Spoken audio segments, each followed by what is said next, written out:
का बहुत बहुत बधाई हो आपको। धन्यवाद। क्योंकि देखा जाए तो आप बीजेपी पार्टी के ही नेता हैं, लेकिन टिकट नहीं मिलने के कारण निर्दलीय चुनाव लड़े थे, लेकिन लगा ही नहीं कि आप निर्दलीय चुनाव लड़ आप ये सब फोटो देख के कह रहे हैं क्या कि बीजेपी के नेता हूँ मैं? ये जो फोटो लगे हुए हैं ये इसलिए लगे हुए हैं कि ये धरोहर है देश की, और वो तो दिख रहा है वो प्रधानमंत्री और गृह मंत्री है हमारे देश के, तो इनका फोटो लगाने का सबको अधिकार है। ये कोई बीजेपी का एक अधिकार नहीं है इनके ऊपर में। और रहा सवाल इस चुनाव का, तो ये चुनाव एक चुनौती थी हर अच्छे लोगों के लिए कि क्या राजनीति में केवल परिक्रमा करने वाले लोग ही टिकेंगे, पराक्रमी लोग नहीं टिकेंगे, पुरुषार्थी लोग नहीं टिकेंगे।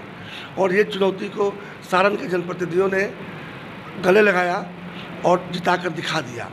एक चीज़ साबित कर दिया कि समझ है, हमारे सारण के लोगों में समझ है। वो ठीक जो है वो मैंने मोती और दाना का में अंतर समझते हैं। हंस की तरह उन लोगों ने मोती को चुन लिया, और इसके लिए मैं उनका बहुत बहुत आभारी हूँ। नेताजी, कल देखा गया कि पूरा न्यूज़ चैनलों पे आप ही का नाम गूंज रहा था कि सच्चिदानंद राय निर्दलीय प्रत्याशी चुनाव जीते हैं। कहीं ना कहीं बीजेपी को एक संकेत भी मिला है कि इनके बिना छपरा में राजनीति संभव नहीं हो सकती। अब क्या कहना चाहते हैं आगामी चुनाव के लिए? ये तो मैं नहीं जानता, यदि ऐसा मैं कहूँगा तो मैं दम्भी कहा जाऊँगा। मैं उतना घमंडी दम्भी नहीं हूँ। मैं बड़ा ही विनम्रता से, बड़ी ही विनम्रता से सिर झुकाकर सारण के जनप्रतिनिधियों के इस जनादेश का स्वागत करता हूँ। अब मैं उनके प्रति अपना आभार प्रकट करते हुए एक विश्वास दिलाना चाहता हूँ कि उनकी जो भी ज़रूरतें होंगी मैं जितना कर सकूँगा उसमें कोई कंजूसी नहीं करूँगा, और चाहे जो हो जाए अगले 6 साल तक जितने दिनों का जनादेश है मैं पूरा कार्यकाल पूरा करूँगा और उनकी ज़रूरतों को पूरा करने का प्रयास करूँगा। मैं यहाँ अपने गाँव, छपरा, पटना, हर जगह कार्यालय को दुरुस्त कर रहा हूँ ताकि उनकी बातें हम तक पहुँच सकें। पिछली बार मेरे पास अनुभव कम था तो कुछ कमियाँ रह गई होंगी, इस बार अनुभव भी है, और इतना बड़ा जनादेश, इतना बड़ा सम्मान, इतना बड़ा आशीर्वाद, उसके प्रति विनम्रता से मेरा समर्पण भी है, उसको पूरा करने का प्रयास करूँगा। नेताजी, आपको अनुभव भी होगा कि इसके पहले जब भी चुनाव हुए एमएलसी का बंद कमरे में होते थे, लेकिन इस बार चुनाव ये रोड पे आ चुका था, खुलेआम चुनाव हो रहा था एमपी विधायक की तरह। तो क्या लग रहा है ये जो जीत है 2024 का संकेत दे रहा है? देखिए 2024-2025 चुनाव तो होते रहेंगे, लेकिन ये चुनाव जो 2022 का जो था ना, खासकर सारण में एक अहम चुनाव बन गया था, क्योंकि यहाँ भेड़ बकरी का खरीद बिक्री नहीं हो रहा था। सही बात है। यहाँ पर सम्मान देकर सम्मान पाने की कोशिश हो रही थी।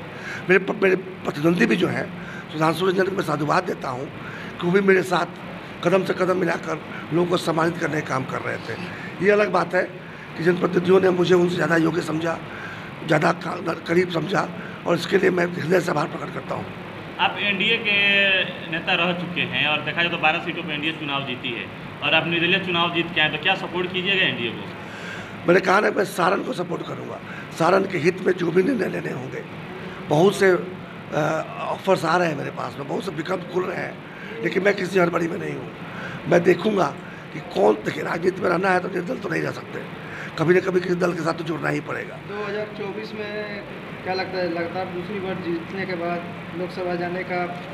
नहीं, लोकसभा तो बदलेंगे ज़रूर, इसमें कोई संदेह नहीं है कि महाराजगंज का महाराज कौन होगा वो तय करने में महाराजगंज की जनता हिस्सा लेगी। और महाराजगंज की जनता ने मुझे जनादेश दिया है कि मैं तय करूं कि यहाँ का सांसद कौन बने, चाहे जो भी दल हो। मैं दल की बात नहीं करता, लेकिन एक बात बता देता हूँ, उस व्यक्ति का नाम होगा कुमार सात्यकी।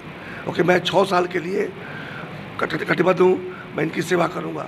मैं छपरा पटना छोड़ने वाला नहीं हूँ, लेकिन मेरे पुत्र कुमार सात्यकी ने मुझे बाध्य किया था कि मैं चुनाव लड़ूँ। उसने यहाँ तक कहा था कि पापा यदि आप नहीं लड़ोगे तो मैं लड़ूंगा। तब मैंने जाकर चुनाव लड़ा और उसका विश्वास सही निकला। अर्थात उसकी इतनी दृढ़ता के साथ विश्वास है कि नहीं, महाराजगंज और सारण की जनता मेरे ऊपर विश्वास करती है और मेरी तो देख रही है कि मैं उनके लिए कुछ करूँ।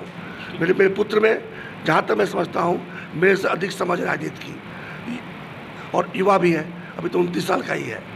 तो अगर ऐसी कोई परिस्थिति बनी तो 2024 में महाराजगंज से, चाहे जिस दल से हो, तो क्या माना जाए कि ये जीत 2024 के स्क्रिप्ट लिख चुकी है? बिल्कुल लिख चुकी है।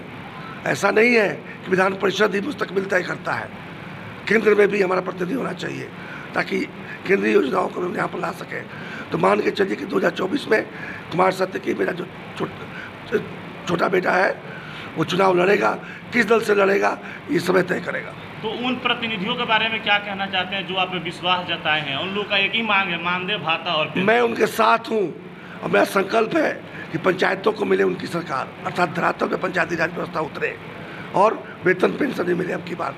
इसीलिए 6 साल तक मैं इस पद पर बने रहूंगा, मैं छोड़ने वाला नहीं। नेताजी, उन लोग के मांग को पूरा करने के लिए किसी न किसी पार्टी को तो सपोर्ट आपको करना ही पड़ेगा, क्योंकि विधान परिषद में आवाज उठाने के ऐसी लिए। बात नहीं है। तो कौन ऐसा पार्टी है जिसको उचित समझिएगा सपोर्ट करना है? स्वाधीन मनुष्य की इच्छा के आगे पहाड़ हिल सकते हैं, रोटी क्या ये अंबर वाले सारे श्रृंगार मिल सकते हैं।